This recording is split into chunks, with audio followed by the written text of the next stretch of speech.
Halo, perkenalkan nama saya Lisa Junior Irawati, NPM 21540007, PGSD 01, Universitas Slamet Riyadi, Surakarta.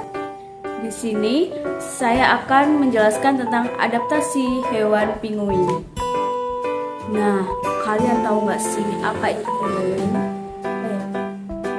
Seperti gambar di samping, pinguin adalah hewan yang hidup di daerah dingin.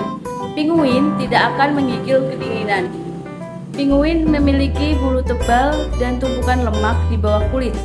Tumpukan lemak ini membuat pinguin seperti memakai baju yang berlapis-lapis. Akibatnya, pinguin tidak merasa dingin meski hidup di daerah dingin. Fungsi bulu yang tebal dan tumpukan lemak di bawah kulit adalah menahan panas tubuh agar tidak keluar hingga pinguin merasa hangat dan tidak kedinginan. Populasi pinguin hanya terdapat di benua Antartika kutub selatan bumi, merupakan daerah terdingin di belahan dunia paling selatan dengan suhu terendah mencapai kurang lebih 73 derajat Celcius.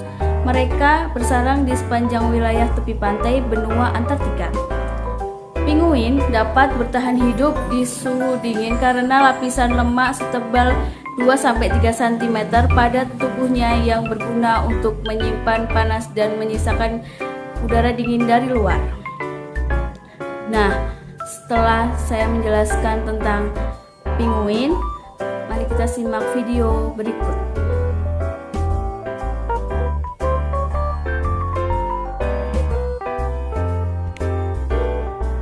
Adaptasi morfologi pinguin. Nah, pinguin memiliki kaki yang berselaput, seperti gambar di samping. Nah, kaki pinguin ini fungsinya untuk memudahkan berenang. Pinguin suka berjalan bersama dengan kawannya supaya badannya tetap hangat. Tubuh pinguin sangat sesuai untuk berenang dan hidup di air. Sayapnya merupakan pendayung dan tidak mampu untuk terbang. Di daratan, pinguin menggunakan ekor dan sayapnya untuk menjaga keseimbangan ketika berjalan. Setiap pinguin memiliki warna putih di sebelah tubuhnya dan warna gelap, biasanya hitam, di sebelah luar tubuh.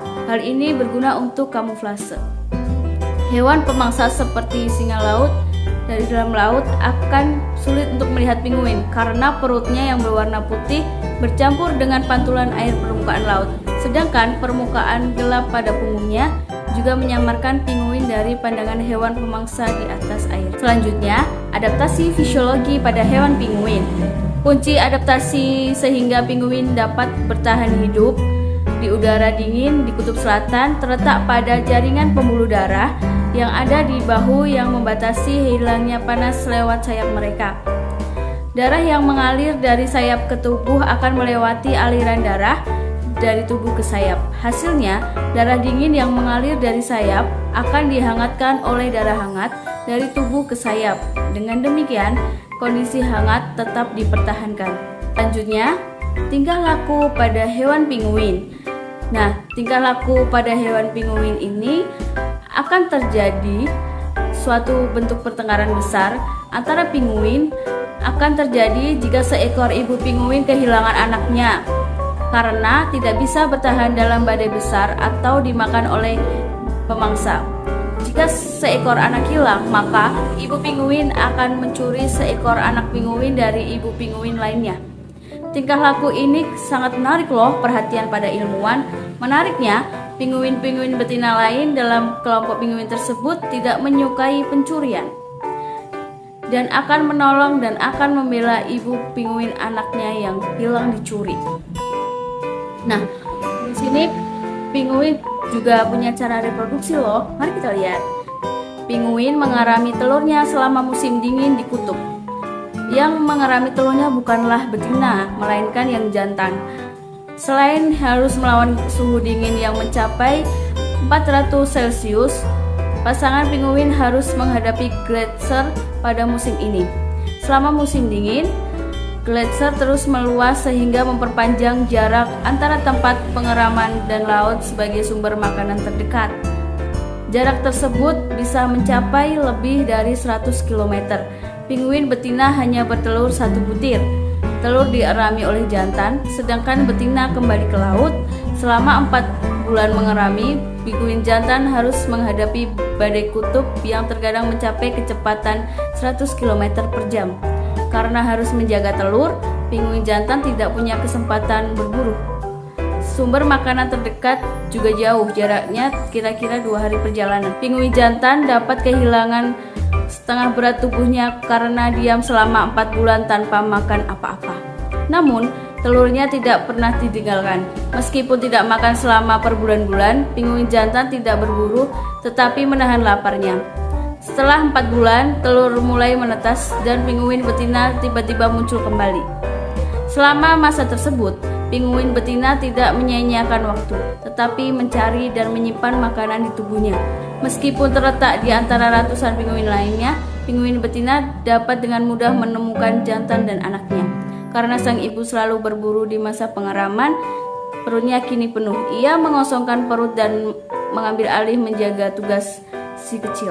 Saat musim semi tiba, gletser mulai mencair. Lubang bermunculan di es dan menampakkan laut di bawahnya. Pasangan induk pinguin mulai berburu ikan lewat lubang tersebut dan memberi makanan anaknya. Memberi makan anaknya adalah tugas induk pinguin. Kadang-kadang pasangan induk pinguin tidak makan dalam jangka waktu lama demi memberi makanan pada anaknya. Sarang juga tidak mungkin dibuat karena semuanya tertutup oleh es. Satu-satunya cara menjaga anak dari udara dingin adalah meletakkannya di atas kaki mereka dan menghangatkannya dengan perut mereka. Bertelur membutuhkan waktu yang tepat. Pinguin bertelur pada musim dingin karena jika bertelur pada musim panas, perkembangan anak berlangsung pada musim dingin dan laut saat itu membeku. Maka dari itu, induk akan kesulitan menemukan dan memberi makan anaknya akibat cuaca yang panas dan jauhnya jarak mereka dari laut untuk sumber makanan. Bagaimana sih cara pinguin memperoleh makanan? Nah, saya akan jelaskan cara pinguin memperoleh makanan. Pinguin memiliki pendengaran yang amat baik. Jika berada di daratan, pinguin ini amat mengandalkan pendengarannya. Mata pinguin beradaptasi untuk penglihatan bawah air dalam mencari makanan dan menghindar dari pemangsa. Kemampuan daya pencium pinguin hingga saat ini belum banyak diketahui dan membutuhkan penelitian lebih lanjut.